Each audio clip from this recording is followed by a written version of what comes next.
If you can now then use that same asset for simulation models and training and sales, you can reap huge benefits.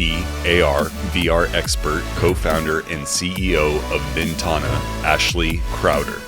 A picture explains 1,000 words. Well, if you could walk around that picture, that explains 1,000,000 words. This turned what would have been like a 3-hour engineering call to like a 30-minute great conversation, and everyone understands what's happening. People are like, what would you do if you started over today? And he's like, I wouldn't do it. Yeah. If you knew how hard it was going to be. VR experiences to train military to check houses in Afghanistan. Change is difficult. It's sometimes hard to get that adoption. You have to just try. I'm like, if you don't ask, you're giving yourself the no. I want to create a $1 billion company and help fund other women minority companies. There need to be more.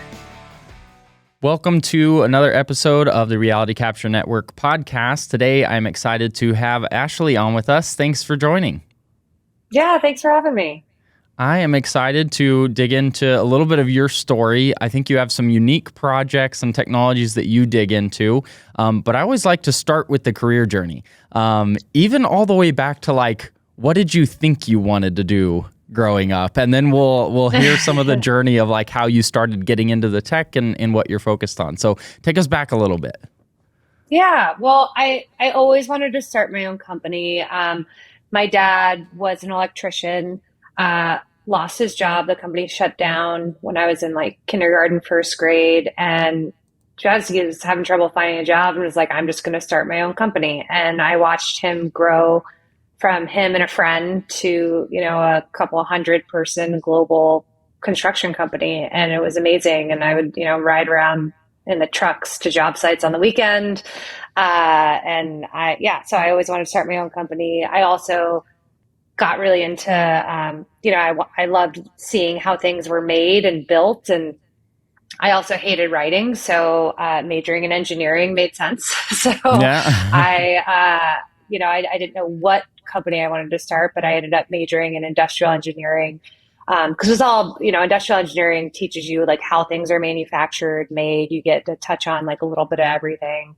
And I still didn't quite know what I wanted to do.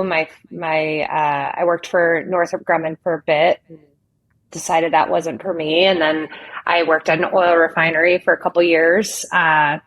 Also decided that wasn't for me. And but I learned a lot. And I went and saw Daft Punk the last time they played in the US. Wow.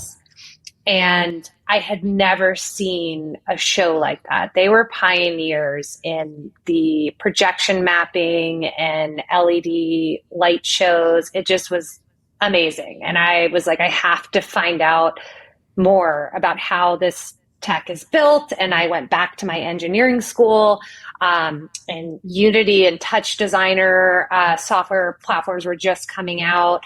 And then they introduced me to the Institute of Creative Technology, which is actually a partnership between the military and my engineering school that I did not know about when I was in school. And the military actually funds research in 3D, AR, VR. And I went there for a tour and started getting involved there. At the time, they were building, this was back in 2010, 2011, they were building VR experiences to train military in how to check houses in Afghanistan and understand the difference between like a friendly and a non-friendly. And anyways, that just like my mind, it went crazy and was like, this is the future. This is going to change everything. And so that's really how I got started. That's very cool. No, that's great. So looking back at some of those first roles you had, working in engineering and then working in, oil refinery, what was it that, kind of made you realize it wasn't for you? Was it the work environment? Was it the type of things you're working on? Or what do you think kind of led to the change out of those types of roles? I would meet people at both companies who'd be like, I've been here for 40 years. And then my initial reaction was like, oh, that would be awful. And I'm like, okay, if I think that's awful, I'd like, what am I doing? Like, I need to find something I truly enjoy. And with XR, it was really that combination of art and creativity and engineering that I loved.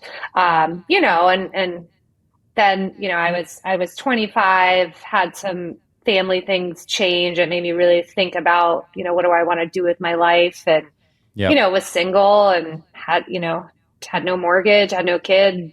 Partner was like, well, why don't I just try and start my own company? What do I have to lose? I can always go back, And when we started, my first iteration of this with my co-founder, Ben, we were doing location-based mixed reality experiences for brands like DJI, Lexus, and Nike. And we ended up building a profitable company doing that, but nobody ever had the right 3D models. Like DJI mailed us a hard drive from China. That was the easiest way to get us a 10 gigabyte file. And I was like, this is insane. This is what's happening. And then it took weeks to manually prep that file to get it ready for a game engine experience. And we were like, this is crazy. So we started writing software to automate the optimization conversion of CAD files, and then an easy way to distribute and manage that content for ourselves to turn out all these events. And then in 2019, we were like, you know what? This software we wrote is actually pretty valuable. We should launch it as a platform. So we launched our software platform February 2020. And now, then COVID happened and we shut down our events business, and we're a full, SaaS 3D asset management platform now. Oh, that's awesome. That's awesome. So you're focused on helping companies really take that step into 3D content if that's something they're not already doing. Could you give a little insight into how you're helping? Yeah. So we're more helping if you are a company that designs and manufactures a product, whether that's a shoe or an asphalt manufacturing plant, like our client Aztec. You probably design in SolidWorks or Siemens NX or some 3D CAD program, and you've already invested in that because it's made the design better, more accurate, and streamline the design process. Well, if you can now then use that same asset for simulation models and training and sales, you can reap huge benefits for your organization, from increasing speed to market, improving the sales process, improving training. But the problem is that file isn't usually interoperable with those things. So what our software does is if you design in 3D today, you can instantly use those assets on web and augmented reality for training, sales, these other use cases to streamline your business. Very cool. Very cool. And what are some of the favorite projects that you've worked on? It sounds like you've done quite a bit in the space of retail and people that are looking to sell a product, which is awesome. I haven't seen a lot of that. A lot of our industry and a lot of our community is focused on the construction project. I love seeing that, hey, some of these same technologies and these thoughts around how we're improving maybe architecture are affecting other areas like retail sales and other things. What are some of your favorite projects and some of the diversity that you've seen? Yeah, so we started in the retail space with clients like Puma, Michael Kors, and Merrell shoes, and they actually all design in 3D today as well, which people don't realize. And our softwares help them deploy 3D virtual showrooms for selling to retail without creating physical samples, and then also deploying 3D on e-com and Amazon.com, and Google search now has 3D for US and Canada. They're working on Europe. So that's been cool. But our fastest growing segment is actually industrial manufacturing. So going back to where I originally came from, which is fun. So Aztec Industries honestly has been one of my favorite clients. They design manufacturing equipment for the asphalt and concrete world, and they have extremely complex, massive equipment. complex simulation modeling of how that equipment can be used and wear and tear over time. But all those files were kind of stuck in engineering.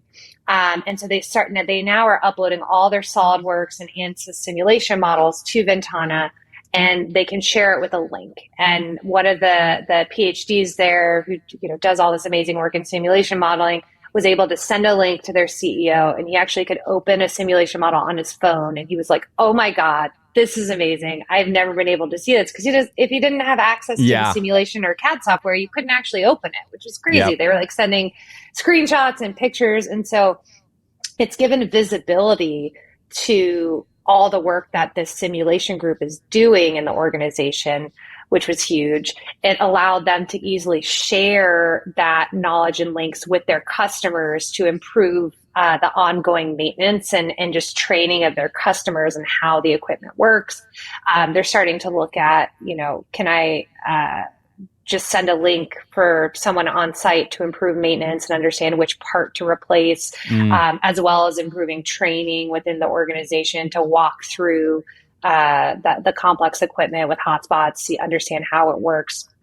And then the coolest is like their sales team has Quest 3s. So like their sales people are bringing a Quest 3, putting it on a client to walk them through the plant and the part, which I thought was very cool. So when you think sales, it doesn't have to be consumer sales. Like we're seeing lots of B2B companies utilize this technology too. I'm curious if you had to put a percentage to it.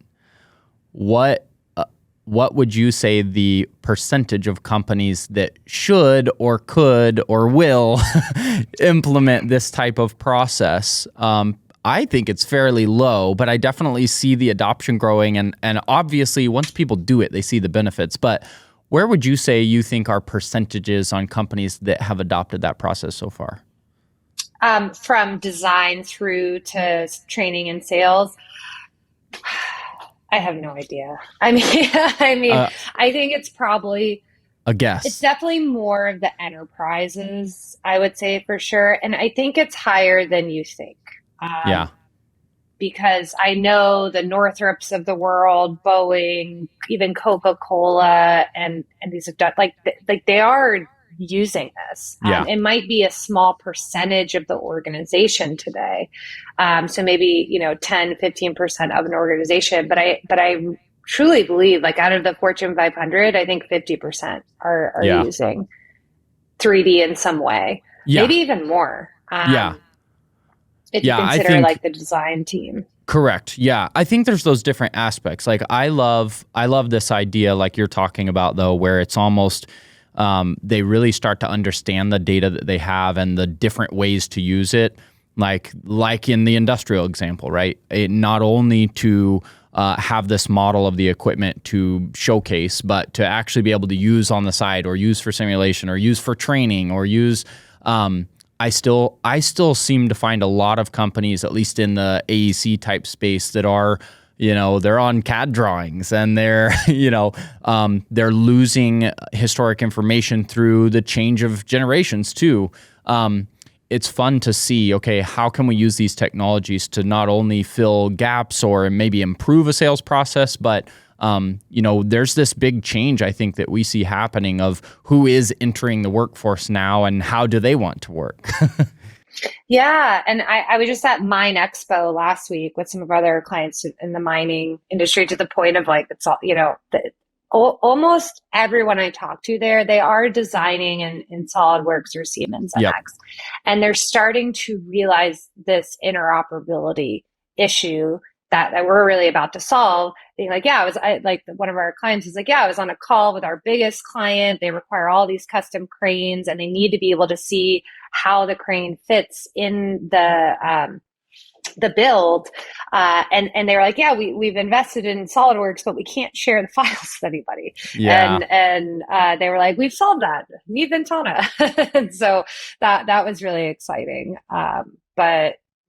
But yeah, I think people also get nervous about sharing that because of the IP, issue there. So it is important to have a secure system and role-based access and being able to create different LODs, right? Levels of detail. Because maybe they just need to see the outside and you want to strip out all the internals because you don't want to share that IP outside of your organization. So, yeah. What are some areas that you think are still maybe lagging behind in technology growth? What's an area that if you're looking and you're like, I know that something's going to change, or you want to see growth somewhere, but it's not there yet? What's something that comes to mind in that sense? Just like in general, everywhere. Yeah. Because we talk about all these technologies. We talk about scanning and capturing data. We talk about models. We talk about XR. Maybe even now how to visualize that on the web in ease. What's another area that you see ripe for innovation?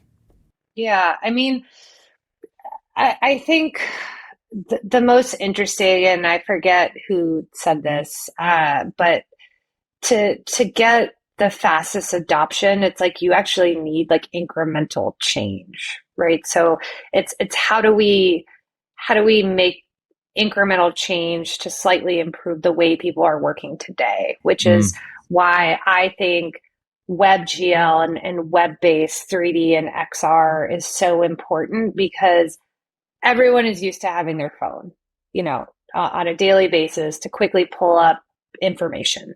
And so the more we can do just with a mobile device and that type of AR and 3D on the web, I think the faster it will be adopted, because headsets are amazing and it's more immersive and it's great, but everybody's used to their phone today. Mm-hmm. Yeah, absolutely. You talked about kind of working on some of the retail side, and now you're doing quite a bit in the manufacturing. Is there an industry that you have not seen adoption in that you think is kind of next for what you guys are working on? I'd say, it's interesting with architecture. They've been designing in 3D forever, and I think they're a bit slow to adopt because they want perfection, right? They want true realism, which sure, that's great. You can create beautiful 2D renders from your 3D models. We cannot get the same quality today in real-time 3D. We're just not there yet. But I don't think that should matter. I think being able to walk someone through your actual floor plan and design is just as powerful. And some companies are doing that, but I just see that like hesitation because they want perfection. And like perfection is the enemy of progress sometimes. So yeah, absolutely. Yeah. It's interesting. We see a lot of back to that question of like, what percentage of industry do you think has adopted kind of the technologies you're focused on? From our side, again, we work with a lot of architects, construction companies, engineers. And in a lot of those cases, we see that a lot of them are very far behind. Some of them are still working in 2D, let alone even making 3D models. Now, when we get to 3D models, it's like, definitely not cloud hosted, or not very many people are really adopted headsets. Or even if we look at the XR piece in this industry, it's maybe someone has bought a headset and they're trialing, VR, but it's not yet made it through that kind of change of, process where it's a normal part of work. I think the percentage of companies that are very much adopting all these technologies and making them all work together seamlessly is very small, but there's a big desire for it. I think we're seeing that where many people see the vision for integrating the technologies, but I think it's also hard for a lot of them.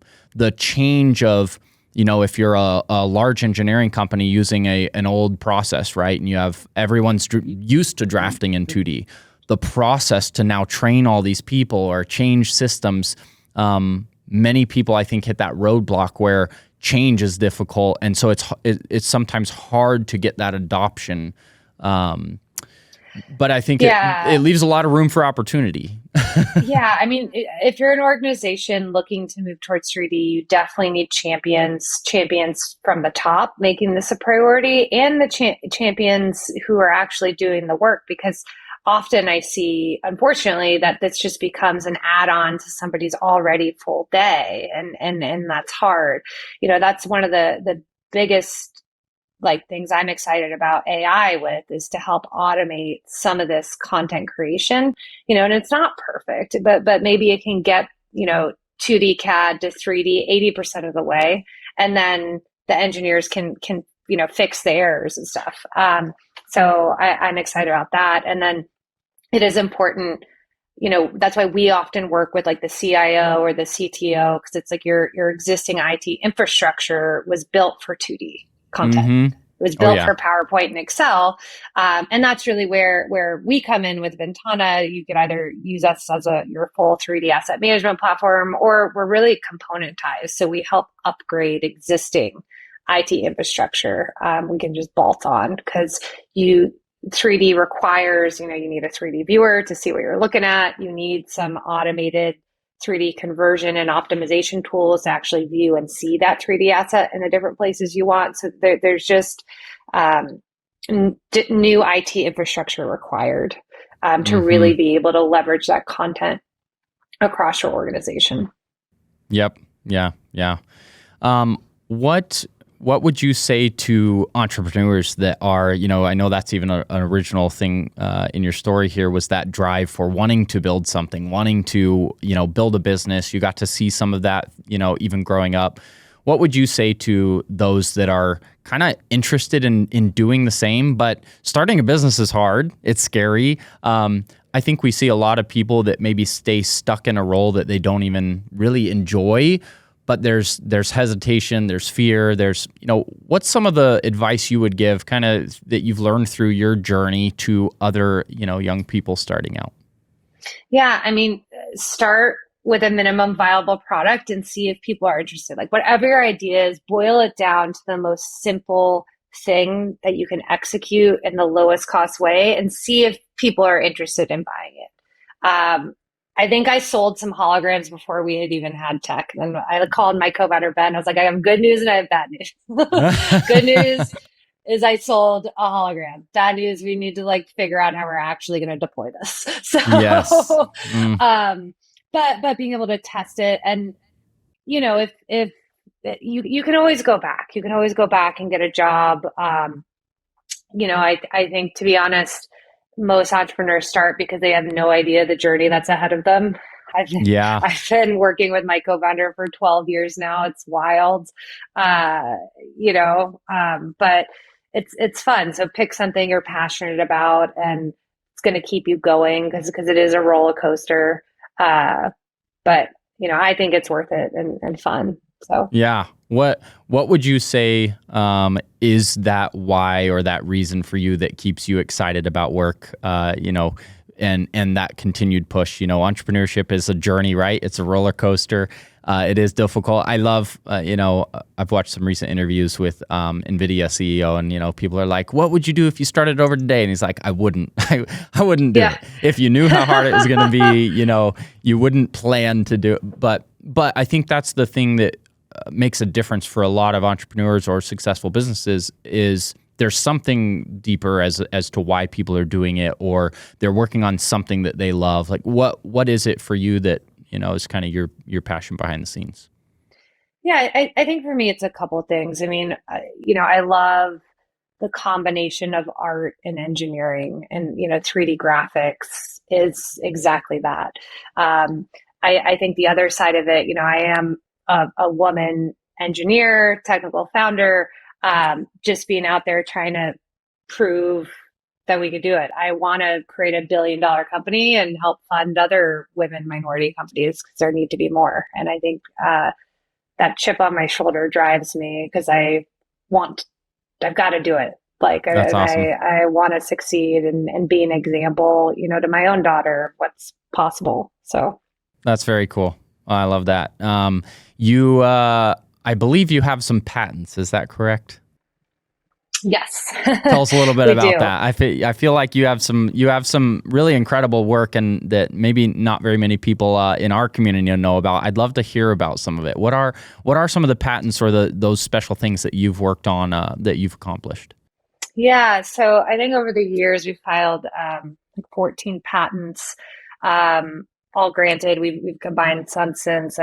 We licensed some to some other companies, but they all started around interactive technology. It was 12 years ago, like, how do we create an interactive experience that combines the digital in the real world? And so we, this is around the time there's like the Tupac hologram. Well, that was great, but it cost millions of dollars and days to set up, and that wasn't scalable. So we built the first scalable solution to be able to easily set up, tear down, pack in a road case. And so we had a number of hardware patents around that design. And we did, holograms of amazing sports endorsement deals, lots of baseball players, LeBron, Missy Elliott. It was really fun. We did the hologram at the Super Bowl a few years ago. So it was around that. And then we started building the interactive component. So it's like, how do we, and that was using a lot of times Unity or Unreal Engine. And we have a number of patents around creating like the first interactive holograms, and being able to like film a person and easily cut them out of the background in real time to project that hologram live. And then that really led into the other 3D graphics problems we were working on. So some patents around that automated optimization. So the fact that we can take any massive CAD file, it could be millions of polygons, and automatically convert that to be super low poly and lightweight, but it still looked the same. So we've got some patents around how we built intelligence into our optimization tool so that we can take what you have, make it meet whatever specs you need, but it still looks the same. That's awesome. That's quite well, like you said earlier, you're driving to do something unique, showcase your, ability, build a big company. I don't know very many people who filed 14 patents, so I think you're doing something right. You're you're on your way. That's very cool. And being at the front of that technology, I mean, that's not an easy thing, right? Figuring out how to put all these technologies together, and I mean, it's a very interesting space for sure. In fact, I want to pose a couple questions because I see a lot of disconnect between some of like the XR community and then the built environment community, like the architects, engineers, construction surveyors, and then the Web3, blockchain, metaverse people, right? I see a lot of disconnect there, and I like to look and talk to both, and I'm trying to figure out even some of the crossover. And I think you talk quite a bit about Web3 and maybe that metaverse space and the XR space. Is that right? Yeah, I mean, I love it. I love it because I've been part of a group that like meets in the metaverse weekly. Okay, so pre-COVID, it was very fun. So okay. Yeah, and I think we're all a little, there's the people in the XR industry, and we're so passionate about it. We love it and we enjoy it, but it is so important to take a step back and say, okay, like we need to explain to someone in the AEC space, not being so idealistic and thinking like Roblox and Fortnite, but okay, like this is how this technology actually benefits your bottom line. Yeah. And you don't want to be the last one to adopt it, because the laggers are the ones that are going to fail, right? So like being able to take a step back and say, okay, a picture explains 1,000 words, right? Okay, well, if you could walk around that picture, that explains 1,000,000 words. And so, with a lot of our clients and prospects, we're saying, hey, just send us this 3D file. We'll give you a trial. Here's a link. Go just share it with some of your team members, some of your clients. And they come back and they're like, this turned what would have been like a 3-hour engineering call trying to like share screen and bring up AutoCAD to like a 30-minute great conversation, and everyone understands what's happening. Right. So I think it's really important. I get carried away with like, Meta Connect just happened, and like the Orion glasses, I cannot wait to try them, and it's amazing. Yep. But again, it's like taking that step back, saying, okay, you don't have to have a headset to benefit from from interactive 3D and digital twin technology. Yeah. It can start with just your phone and your desktop. Yeah. So for those that are still, to be honest, I think I find a lot of individuals on my side in conversation that if you bring up metaverse, it is already like I don't even know what that is. It sounds, what I'd love to hear your side of what is your short pitch to somebody that is still that, that entry into what is metaverse, what is Web3. Could you give a little explanation from your point of view of like, what do you tell that person? I mean, honestly, it's all just different branding words for the same thing. Like it was magically came up with spatial computing and everyone was spatial computing. And then the metaverse became a big word in Web3. And now Apple brought back spatial computing. All it means is we can now have 3D and volumetric spatial content on the web, on your phone, on a computer, or wearing a headset. But we've gone from the flat 2D digital content to now it's interactive and spatial. And the power of that is amazing because it's proven to improve training, memory retention for people to walk through. As someone, my first job was at an oil refinery. If I had been able to train in a virtual environment before going in, I would have felt so much safer and more calm. Like a refinery can be a dangerous place to go into. And it just makes sense. And once you start, and I think we don't even have to think about, this metaverse future, like weird world we're like going to work in. It's like, no, like I can pull up a link and look at a 3D model and understand faster what is happening, Yeah. I do see that. I do see a future though that starts to become a bit more digital than we are today, that some people think is kind of just that futuristic vision, right? Where you put on a headset and you go to work all day. I definitely see certain areas that I think will get disrupted, both from even retail shopping, right? I keep thinking about this question of why in the future, if robotics are all there and, drone delivery is even already happening, right? From a store or, and it's why people like sitting and shopping on Amazon as opposed to let's go get in the car, drive across town, go in the, struggle to find parking, go in the store, walk down aisles that, you can't find the thing you're looking for, even though it's there. Like some of these experiences, it's not like we do that because we want to go waste that time or the drive or the fee or I'm like, in the future, I think so much of shopping will not be in person. It will be virtual, even like a ramped up version of what Amazon is of like, okay, Amazon, we can scroll and most of it is 2D, and now there is the capability, right, of certain products you can actually click and have AR, and you can throw the furniture in your room. Most people don't even know that that's a function on there. But if I imagine what could that be though in 5 years or in 10 more years, or what does that experience turn into?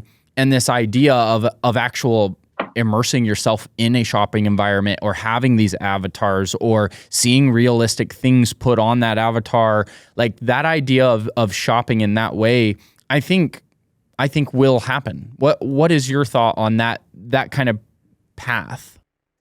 Yeah, I mean, look, Amazon deprecated their 360 videos last year, and they've moved all to 3D. And VNTANA actually helped them develop their 3D APIs. So we got the first API access to publish 3D assets at scale to Amazon storefronts, because they are seeing 3D improve conversion because you just get that better understanding of the product. So someone who uses the 3D review in your room is a 1.5 to 3.5x higher conversion rate, which is massive. And then it's also reducing returns, which is like the biggest cost to a lot of these retailers. And so I think, you are going to see more and more 3D view in your room. Amazon has virtual try-on for glasses and shoes today. I'm sure they're going to be launching more. Clothing is just still a huge technical problem. How this sweater falls on me compared to a puffy jacket, right? Like in the Yeah. physics difference of that fabric is still a really difficult problem. And look, at the end of the day, I think it's going to take a long time to fix that because clothing, it's a high volume, low margin business. Yeah. So doesn't make sense to invest too much in that. Yeah. Right. Whereas like if I'm helping someone sell a $10 million piece of machinery, like they Yeah. might want to invest more and they could sell one more, it pays for itself. But it'll get there. I mean, there's lots of people. We're part of the Kronos group, which is setting standards for 3D. There is a subgroup in Kronos working on this material problem to help hopefully create standards for 3D materials. So and then there's the Open USD group recently formed. They're pushing their standards, and it's always good for competition because it pushes people to get better. So we'll see. Very cool. I also heard a little bit about some conversation with Mark Cuban. Could you tell us about that? Tell us about that story. Yeah, so Mark's an investor. I cold emailed him and he responded in an hour, and then he invested 3 days later. So it was great.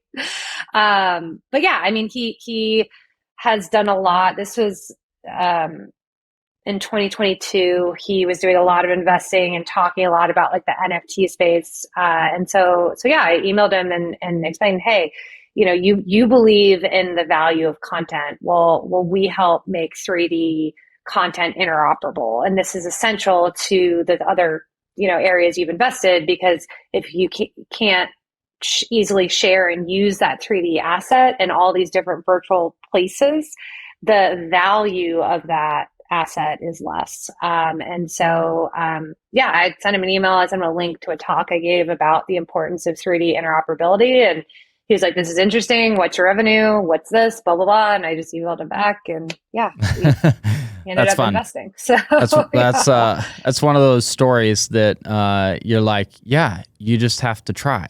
You have to just try. My favorite, if you don't ask, you're giving yourself the no. It's like my favorite phrase. So might as well ask. Yeah, it's funny. I've talked to some people on our podcast in the past. Someone's like, "How'd you get them to come on?" I was like, "I asked them to." It's I think that's one of those things that in entrepreneurship, in business, and so many people think about things and they imagine things, but then it's the doing that is like they stop right there. It's like sometimes it is the action that's just missing. Something like that, right? People want to hear from you. People want to work with you. And I think the more action you can take, the better your chances. Yeah, definitely. People want to help. And honestly, like Mark's been great. If I email him asking advice, questions, so he's got to have AI answering his email. I don't understand. Busy person. But it's been so helpful. So that's very cool. All right. Well, we've talked a little bit about your past and the current technologies, a little bit on the future. I'd love to just get any final words that you would like to leave people off with on, as they're thinking about all these buzzwords and all these technologies going on. They're thinking about how they can improve, some of their career path, or there's so many. I think there's so much happening right now with change and with technology. What are some final words you would like to leave with the community today?